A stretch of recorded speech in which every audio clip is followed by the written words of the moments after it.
Hello दोस्तों, welcome to the channel. मैं हूं सुखराज, चैनल होस्ट। अभी तक हमने देखा कि कैसे हम मिडलवेयर यूज़ कर सकते हैं। तो इस वीडियो में अब हम एक प्रॉब्लम स्टेटमेंट देखने वाले हैं, ठीक है, और उसको कैसे रिजोल्व कर सकते हैं, उस प्रॉब्लम को क्या बोलते हैं, वो सब हम इसमें देखेंगे। देखो, इस सीरीज में अभी तक हमने काफ़ी यूज़र बनाया और यूज़र बनाने के लिए हम क्या यूज़ कर रहे थे, पोस्टमैन यूज़ कर रहे थे। तो अगर मैं पोस्टमैन को यूज करके कोई नया यूजर ऐड करता हूं तो वो प्रॉपरली मेरे डेटाबेस में ऐड हो जाता है। फिलहाल मेरे डेटाबेस में अभी एक ही यूजर है, ठीक है। तो पहले मैं क्या करता हूं, यहाँ से जो मेरी ये एक एप्लीकेशन है रेक्ट की, मैंने एक एप्लीकेशन बनाई है और इसके अंदर मैं क्या कर रहा हूँ, जो मेरी वेब एपीआई है उसको कॉल कर रहा हूँ और उसको प्रॉपर डेटा भेज रहा हूँ ताकि वो डेटाबेस के अंदर वो डेटा डाल सके। लेकिन यहाँ पे मुझे एक इशू देखने को मिल रहा है कि मेरे डेटाबेस के अंदर डेटा नहीं जा रहा। देखो, मैंने local host 44315 API user add वो सेम यूआरएल को कॉल किया है, प्लस उसमें पोस्ट मेथड लगाया और अपना फॉर्म डेटा पास किया है जेसन फॉर्म में, राइट। तो हम जैसे हम यहाँ पे पास करते हैं तो होना क्या चाहिए, मेरा डेटा प्रॉपरली इंसर्ट होना चाहिए और एक नया रिकॉर्ड बन जाना मेरी डीबी में चाहिए, राइट। लेकिन हो क्या रहा है, देखो यहाँ पे मैं सबमिट पे क्लिक करता हूँ, ठीक है। जैसे ही मैं सबमिट पे क्लिक करता हूँ मेरे को कुछ रिस्पॉन्स नहीं आ रहा। तो मैं एक बार इंस्पेक्ट के अंदर हम जाकर देख सकते हैं कि एक्चुअल में हो क्या रहा है। अगर मैं कंसोल के अंदर आता हूँ, मुझे यहाँ पे एक एरर दिखाता है, मैं इसको क्लियर करता हूँ, दोबारा से सबमिट पे क्लिक करता हूँ। देखो, फिर से मुझे एरर आया, मेरे पॉइंटर लगा हुआ है ऑलरेडी एपीआई के अंदर, यहाँ पे हिट तक नहीं गया। अब मैं क्या करता हूँ, पोस्टमैन से हिट करके देखता हूँ। जैसे ही मैंने पोस्टमैन से हिट किया, मेरा कर्सर कहाँ मूव हो गया, मेरा पॉइंटर इस डिबगिंग पॉइंट पे आ गया और मैं इसको कंटिन्यू करता हूँ, ठीक है। अब इसने क्या करा, मेरा डीबी के अंदर it will insert a new record, है ना। तो वो कैसा इंसर्ट किया वो हम यहाँ से देख सकते हैं। अभी एक रिकॉर्ड था, हम इसको एग्जीक्यूट करा तो यहाँ पे 2 रिकॉर्ड आ गए हैं, ठीक है। मैंने ये मलिक वाला, सुखराज मलिक वाला अभी ऐड किया है नया रिकॉर्ड। कहाँ से ऐड किया, पोस्टमैन से। लेकिन पोस्टमैन से तो हो रहा है, लेकिन मेरी रिएक्ट ऐप से क्यों नहीं हो रहा। तो रिएक्ट ऐप से जैसे ही मैं क्लिक कर रहा हूँ तो मुझे जैसे मेरी कॉल लगनी होती है वहां पे एरर आता है, एक कोर्स का एरर। अब ये कोर्स पॉलिसी होती क्या है, यही हम इस वीडियो में देखने वाले हैं। और ये कोर्स एरर आ क्यों रहा है, ठीक है। अगर आप नेटवर्क के अंदर जाते हैं, मैं क्लियर करके दोबारा हिट करता हूँ, आपको यहाँ पे 2 कॉल दिखेंगे। एक होती है प्री फ्लाइट कॉल और एक होती है जो एक्चुअल कॉल जाती है जिसमें हमें कोर्स एरर वो दिखा रहा है। अब सबसे पहले ये कोर्स पॉलिसी होती क्या है, कोर्स पॉलिसी कब लगती है, ठीक है। तो एक्चुअली ये कोर्स है, ये एक ब्राउजर का सिक्योरिटी फीचर है। जैसे हमारा पोस्टमैन है, ठीक है, यहाँ से रिक्वेस्ट प्रॉपरली जा रही है, कोई इशू नहीं आ रहा, क्योंकि ये इसमें कोई भी कोर्स पॉलिसी इंप्लीमेंट ही नहीं होती, क्योंकि ये पोस्टमैन अलग वे में काम करता है। मोस्टली हम जब भी हम कहीं पे काम करते हैं ब्राउजर से ही रिक्वेस्ट डालते हैं। तो ब्राउजर किस बेस पे काम कर रहा है, वो एक कोर्स पॉलिसी पे काम करता है जो कि एक सिक्योरिटी फीचर है ब्राउजर का, ठीक है। तो वो पहले क्या करता है, पहले मेरी एक रिक्वेस्ट जाती है मेरे सर्वर को, जिसको हम प्री फ्लाइट रिक्वेस्ट बोलते हैं। ये सर्वर पे जाती है, वो देखती है कि भाई कोर्स पॉलिसी इंप्लीमेंटेड है वहां पे। अगर इंप्लीमेंटेड है तो वो नेक्स्ट प्रॉपर कॉल मेरे यूजर फॉर्म वाली जो जा रही है वो कॉल जाती है, अदरवाइज वो उसको प्री फ्लाइट का एरर देता है और आगे वाली कॉल को भी रिजेक्ट कर देता है। अब कोर्स पॉलिसी एक्चुअल में होती क्या, अब यहाँ पे आके लिखो कोर्स पॉलिसी, ठीक है। ये क्या एक ब्राउजर का मैकेनिज्म है which enable controlled access to resource located outside of a given domain. कहाँ पे हो, मतलब आउटसाइड ऑफ गिवन डोमेन।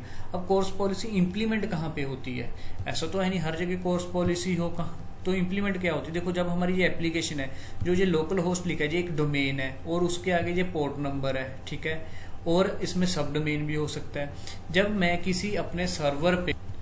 अपने सर्वर पे रिक्वेस्ट कर रहा हूं अपने ब्राउजर से, मतलब जो मेरी रिक्वेस्ट जा रही है रिएक्ट ऐप के थ्रू, जा तो ब्राउजर से रही है ना। जब मैं ऐसी कोई रिक्वेस्ट करता हूं तो क्या होता है, कोर्स पॉलिसी प्ले में आती है, जो कि एक सिक्योरिटी फीचर है ब्राउजर का, ठीक है। तो क्या होता है, ये कब आती है, देखो यहाँ पे मेरा डोमेन, अगर मेरी एप्लीकेशन और मेरे सर्वर का जो मेरी क्लाइंट साइड एप्लीकेशन है, या फिर 2 वेब एपीआईज भी हो सकती हैं जो आपस में कम्युनिकेट करना चाह रही हैं, या फिर मैं यहाँ पे एग्जांपल लेता हूँ, जैसे मेरी ये रेक्ट ऐप लोकल होस्ट पे चल रही है, लेकिन मेरी जो सर्वर है वो भी देखो यहाँ पे लोकल होस्ट ही है, उसका भी जैसे हमने यहाँ पे चलाया ना वो भी लोकल होस्ट पे। तो दोनों का डोमेन तो सेम है, ये भी लोकल होस्ट पे है और दूसरी भी लोकल होस्ट पे है। तो इट मीन्स अगर ये दोनों डोमेन अलग हो, मान लो एक मेरी अलग आईपी एड्रेस पे चल रही है, अलग सर्वर पे, एक दूसरी अलग पे है, तब भी ये कोर्स पॉलिसी क्या बोलती है कि अगर आपने कोई रिसोर्स कहीं और एक्सेस करना है तो वो अलाउ नहीं करती अगर कोर्स पॉलिसी मेरे सर्वर पे इंप्लीमेंट ना हो, कन्फिगर ना हो। ठीक है, एक पॉइंट आया। दूसरा पॉइंट होता है अगर दोनों का डोमेन तो सेम है लेकिन दोनों अलग अलग पोर्ट से आ रही हैं, ठीक है, तब भी क्या होता है, तब भी कोर्स पॉलिसी अलाउ नहीं करती। वो बोलते हैं कि आपको यहाँ पे कोर्स पॉलिसी इंप्लीमेंट करनी पड़ेगी।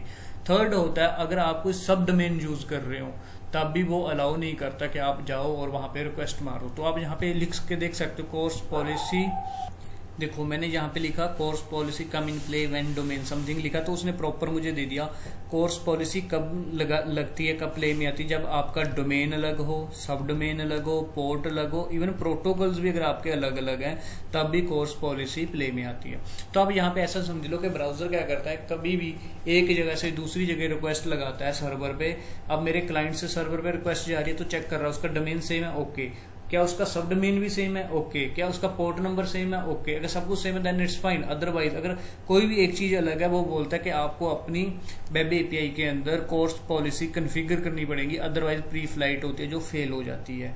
ठीक है, अब यहाँ पे यही कुछ हो रहा है, जैसे मैं रिक्वेस्ट कर रहा हूँ उसको, वो मेरी प्री फ्लाइट फेल हो रही है, इसलिए वो जो एक्चुअल वाली कॉल जानी है वो उसको जा ही नहीं रही, तो प्री फ्लाइट में ही वो कोर्स पॉलिसी का मुझे इशू देता है और मेरी आगे कॉल नहीं जाती। ठीक है, इसको हम बोल देते हैं कोर्स पॉलिसी। या फिर इसके बारे में आप ज्यादा पढ़ना चाहते हो तो यहाँ पे आप जस्ट मैं लिख के दिखा देता हूँ कोर्स पॉलिसी। देखो यहाँ पर मैंने क्या सर्च किया, प्री फ्लाइट रिक्वेस्ट, तो क्या बताता है प्री फ्लाइट रिक्वेस्ट क्या होती है। ये इस रिक्वेस्ट में हम क्या डिटरमाइन करते हैं कि जो मेरी एक्चुअल रिक्वेस्ट आ रही है और जिस सर्वर पे जा रही है वो सेम डोमेन पे है, मतलब डोमेन सेफ है। और डोमेन सेफ कब होती है, जो मैंने 4 आपको रूल बताए हैं, डोमेन, सब डोमेन, पोर्ट और प्रोटोकॉल, इनके बेस पे वो डिसाइड करता है। ये वेब ब्राउजर का ही एक फीचर है, ठीक है, जिसमें वो same origin policy by default जो ऑटोमेटिकली जनरेट करता है और सेंड करता है रिक्वेस्ट किसको, कि अगर आपके सर्वर पे कोई क्रॉस ओरिजिन अटैक तो नहीं आ रहे, तो ये सब देखना पड़ता है।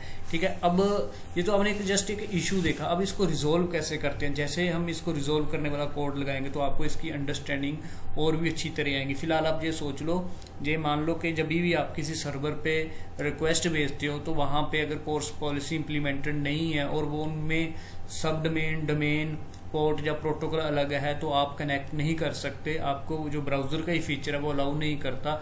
जस्ट आप एक एपीआई कॉल लगा सकते हो, वो भी कहां से लगा सकते हो, पोस्टमैन से। ठीक है, अभी आप बोलोगे कि यार पहले तो हम कर रहे थे, जैसे हम स्वैगर से भी तो कर रहे थे, स्वैगर से तो मेरी कॉल जा रही है, जैसे मैं स्वैगर से कॉल करता हूँ तो मेरी यहाँ पे जा रही है कॉल।